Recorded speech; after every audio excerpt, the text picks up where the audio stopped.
Doctor: నువ్వు కోమాలోకి వెళ్ళి 10 ఏళ్ల పైనే అయింది. ఇన్నాళ్ళకు కోలుకున్నావు.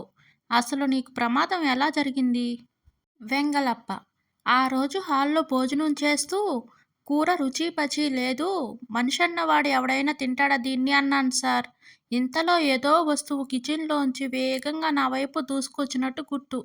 అంతే. తర్వాత ఏమైందో నాకు తెలీదు సార్. భార్య: ఏమండి, మీరు నిజంగా ఎంత మంచివారండి. భర్త: ఏమైంది బంగారం? భార్య: నేను తల్లిని కాబోతున్నానని చెబితే మీరు ఎంతో సంతోషించి పెద్ద పండగలా జరిపారు.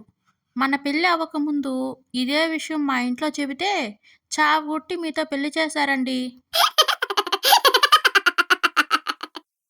టీచర్: అరే రవి, ఒక పొలాన్ని దున్నడానికి ఇద్దరికి 4 రోజులు పట్టింది. అదే పొలాన్ని దున్నడానికి 8 మందికి ఎన్ని రోజులు పడుతుంది?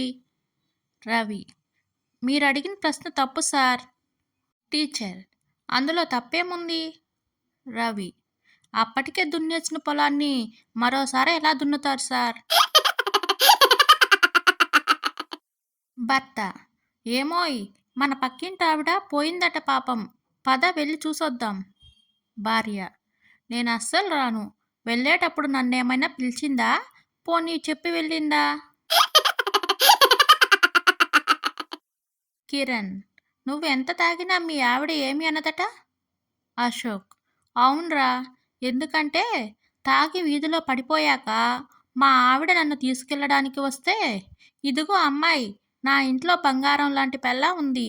నువ్వు వేరే వాళ్ళని చూసుకో అని అంట. అంతే. ఓం అనే శబ్దానికి శరీరంలోని కొన్ని భాగాలు మాత్రమే స్పందిస్తాయట. కానీ భార్య నోట్లో నుంచి ఏమండి అని వచ్చే శబ్దానికి శరీరంలోని అన్ని భాగాలు స్పందించడమే కాదు, పరుగులు కూడా పెడతాయట.